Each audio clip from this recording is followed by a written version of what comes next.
guys, welcome back to my channel. It's Sunny. So for today, I'm going to do my July wrap-up. I know this is kind of like long overdue. It's just I've been so busy with a lot of things, but now I'm going to film my wrap-up. So I'm going to tell you the books that I've read last month, my ratings for it, my thoughts, if I like it, or if it's one of my favorites. And last month, I was able to read 14 books, so that's kind of a lot for me. Yeah, so if you want to know the books that I've read last month, let's hop into the video. So guys, for the month of July, since I read 14 books for that month, I actually like all of the books that I've read. And, oh, by the way, I do have a purple and blue hair right now, as you can see. Does it suit me? Do you like it? This is one of my favorite hair colors from all of the hair colors that I've tried. So, enough with the chit chat. Enough with my chit chat. Anyway, so for the first book that I've read last month, it's Obsidio, or is it Obsidio? Obsidio? What? Anyway, by Amy Kaufman and J. Kristoff. I rated this 4.7. I didn't rate it 5 because some of the parts here I was kind of expecting, because from reading the Illumine or Illumina and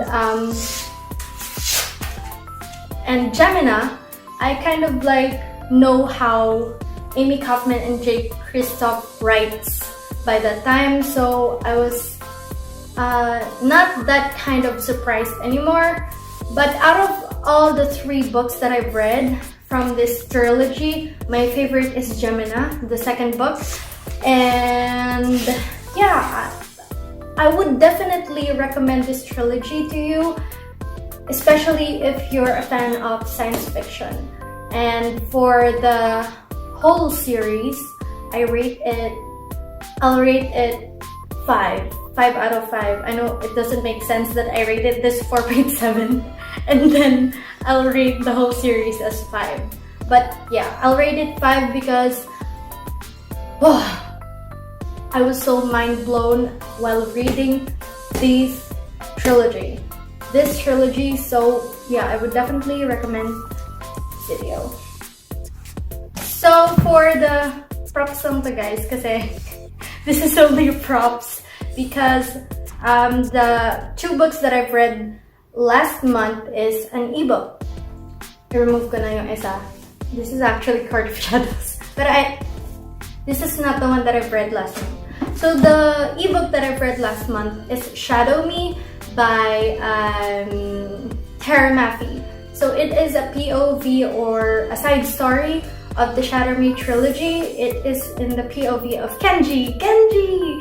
Who likes Kenji? Who loves Kenji? I do. Do you love him? I love Kenji. Kenji is so witty. And I liked the story because it lets you understand Kenji more about him, more behind his smiles and laughter. You'll see that he is kind of broken or vulnerable inside. But then, since Kenji is one of my favorite characters in the Shatter Me trilogy, or the Shatter Me series, since it's not a trilogy anymore, I really did love the book. I rated it 4.5 just because nabitin ako.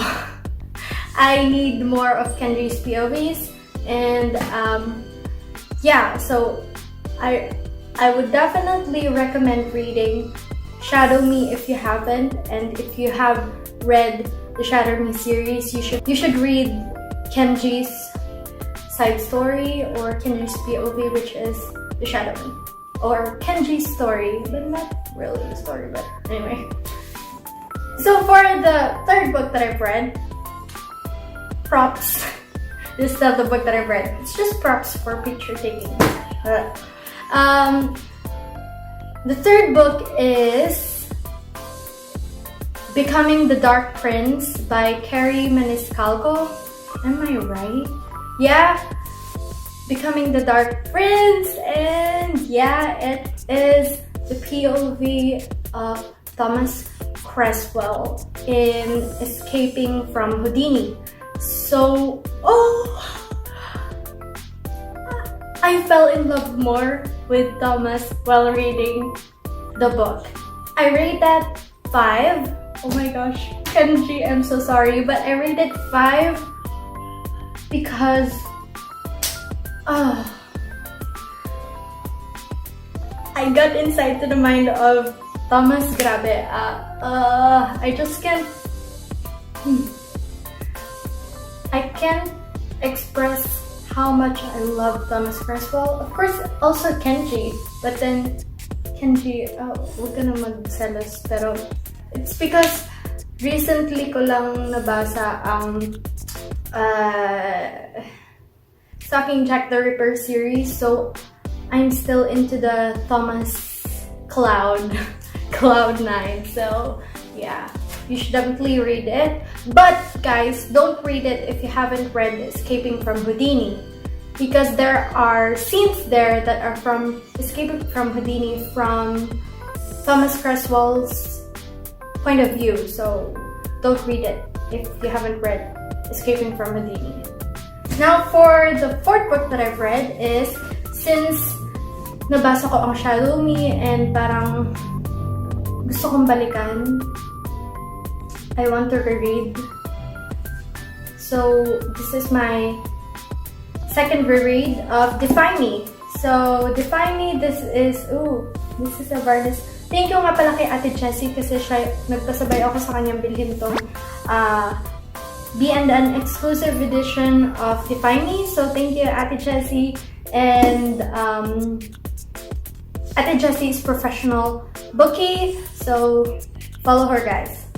Defy Me, I rated this 4.5.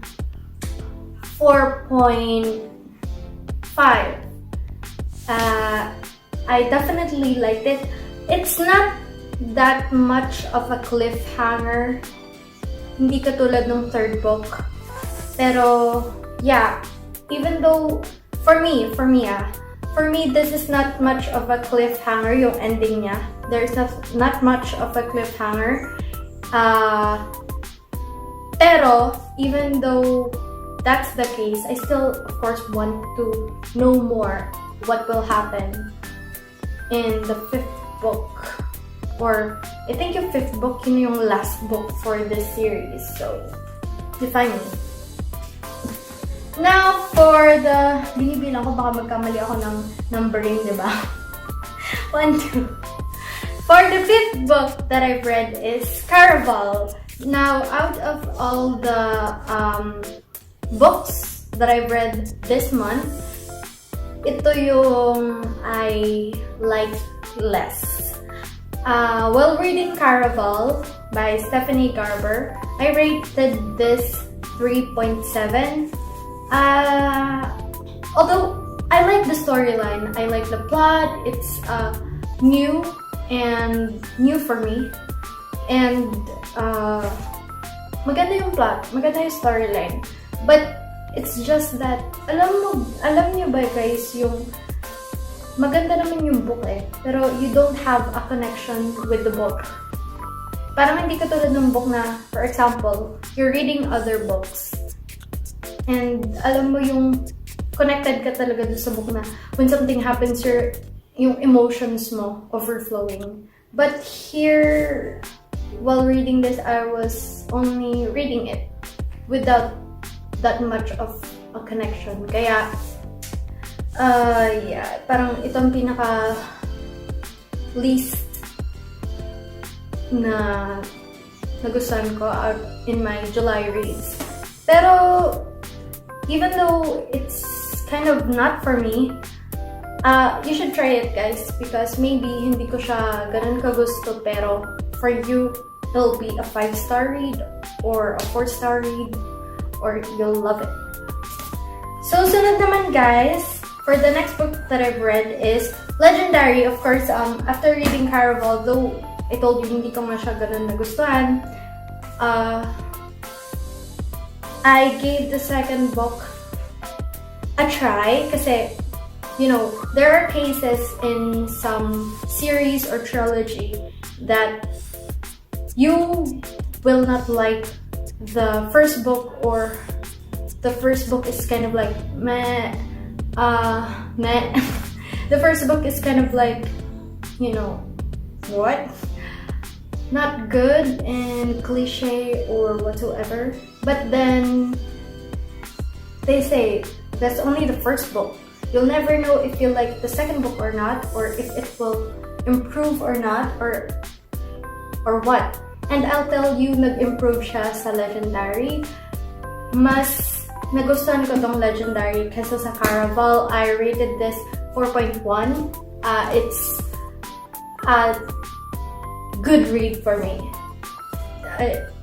While reading it, it was so exciting, and while reading it, it was kind of like a page turner for me, that I have to know what happens next. It's exciting, and yeah, about Circus Life, the game. The game here is so exciting that I have to know what happens, so 4.1. Next book is, Broken Throne by Victoria Aveyard. This is the Red Queen collection. So this is a collection of stories, guys. A lot of stories like Before Red Queen, POV of Maven, of Cal, and others. And ang ganda niya, guys, kasi diba, purple ang cover.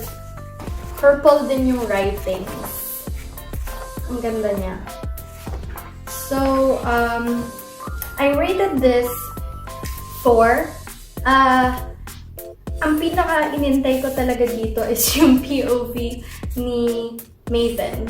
Kasi although Maven, okay, ayoko pala sabihin. Baka mamaya meron pa sa inyo hindi nakakabasa, so baka ma-spoil ko kayo. Pero si Maven yung pinaka-inintay ko dito. And of course, yung POV ni Mare and ni Cal. Kasi for me, the last book of the Red Queen series, para sa akin, para siyang putol or bitin.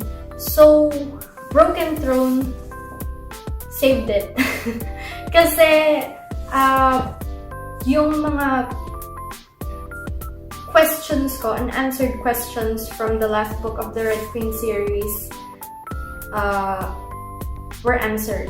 So, inintay ko talaga POV ni Mare, ni Cal, ni Maven.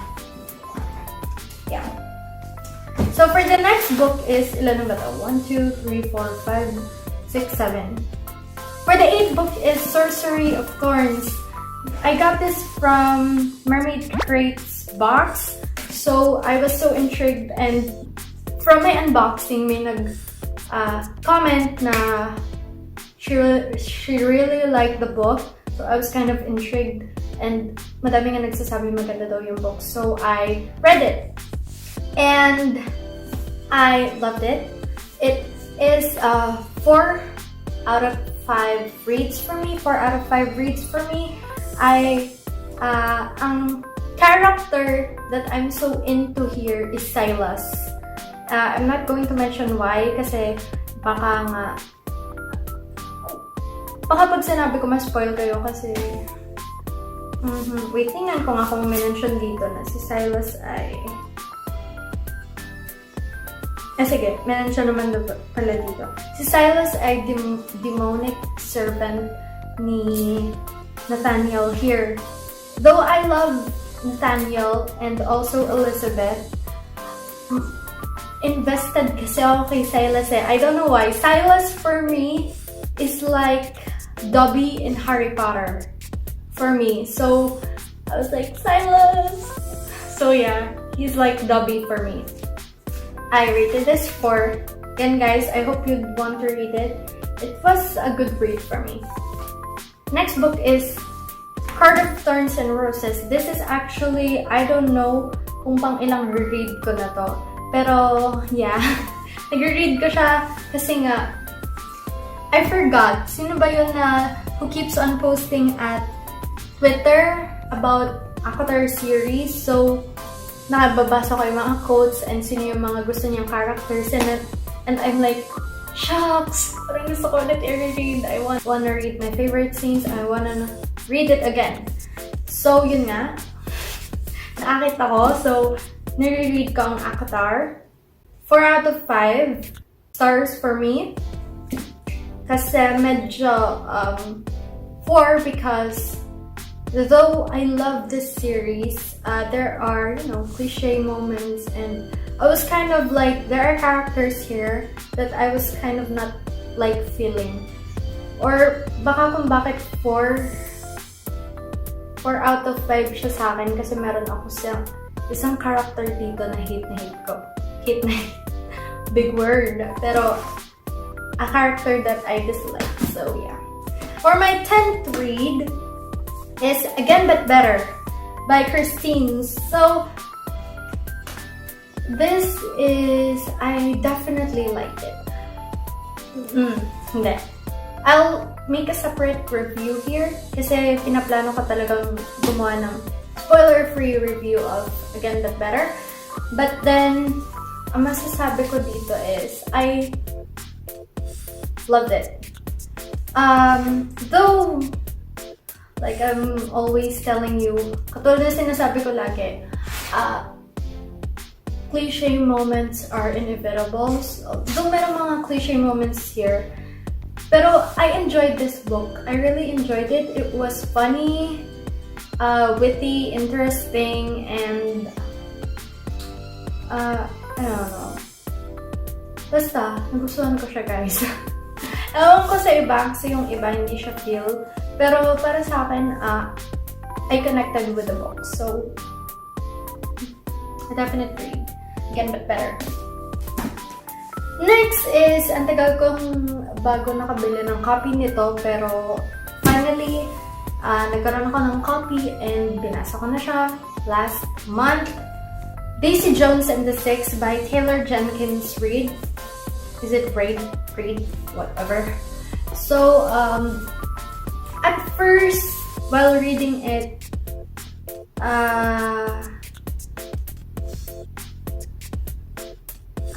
speechless ako, guys. Kasi at first, parang I was questioning the things that are happening here. Like, I can't understand it, or I still don't have that connection with the book. The plot was interesting, the story was interesting. Tuloy-tuloy pa rin yung pagbabasa ko. Pero, while reading it, I was kind of like, what's the point? Okay, so, anong pinaparating? Parang, basta yun. I was questioning and wala pa masyadong nagsisink in while reading it. But, as the story goes, maybe halfway, and habang binabasa ko siya and patapos na, madaming realization and life learnings here sa book na to. And it's kind of fulfilling. I will rate this, or I rated this 5 out of 5. To be honest to you, at first I was kind of like, this? Why is it so hyped? I don't have a connection with the book from the I think first half or 1/4 of the book. But as it goes, ba't ka nakapikit? Para tong si Maming Ewan. Oh, sabi mo hindi ka pwede niya. Hindi nga! Nakita mo ba? Meron ba siyang ilaw? Wala. So, this is a 5 out of 5 for me. There are a lot of life learnings here and realization. And yeah, I love it. you should read it. Pero, as what I'm always telling you guys, even though I liked or loved the book, you might not like it, since we have different preferences when it comes to the books and genres. But yeah. Mami, tita ko. Mami!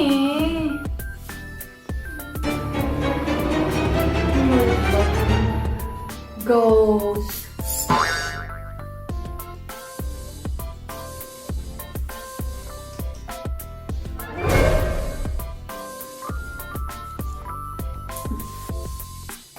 Ay, magawa ka daw ng channel mo.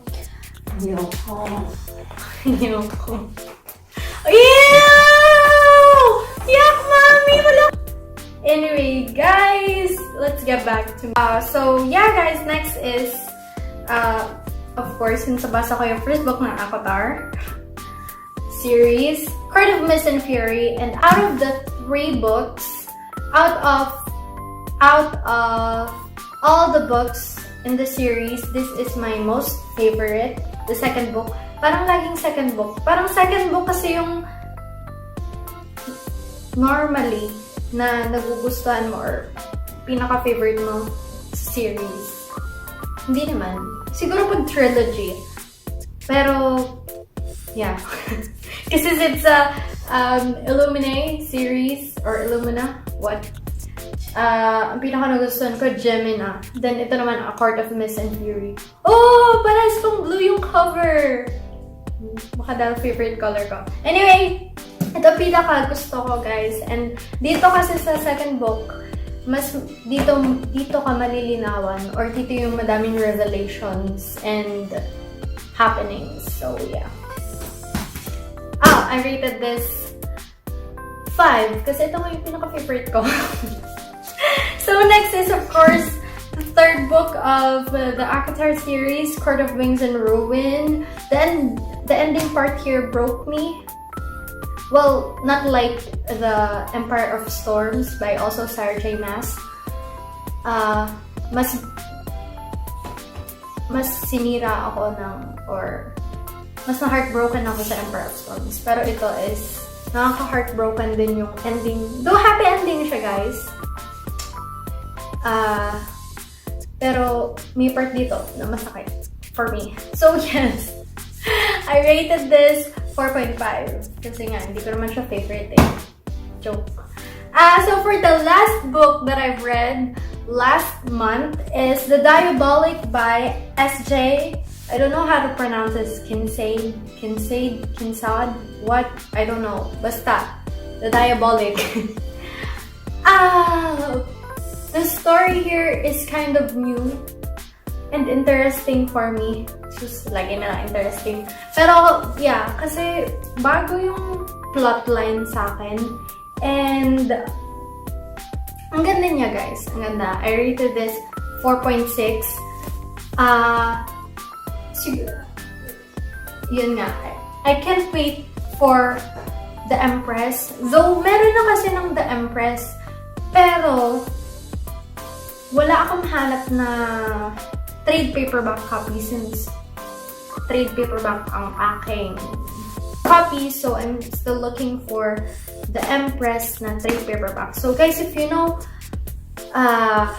where I can buy the second book na paperback, let me know in the comments down below. Kasi lagi ko nakikita is hardback. Though I'm planning to buy a hardback of this, kailangan ko muna trade paperback kasi gusto ko parehas. So, yun guys, that's the 14 books that I've read last month. And sa lahat ata, lahat ng books na nabasa ko last month, I rated them 4+. Except the Caraval na 3 something. Kasi, yeah, yun nga. So, yun guys. Thank you guys for watching this video. I'll post my giveaway soon. Yeah, mag-film lang ako. And thank you guys for watching. I'll see you in my next video. Thank you for enduring watching this video. And I hope you enjoyed this video. I hope it entertained you. So guys, again, thank you guys for watching, and see you in my next video. And if you haven't subscribed to my channel, kindly subscribe down below and click the bell button so you'll get notified when I'll upload my next video. Thank you guys again. Keep smiling, stay positive. Bye. God bless.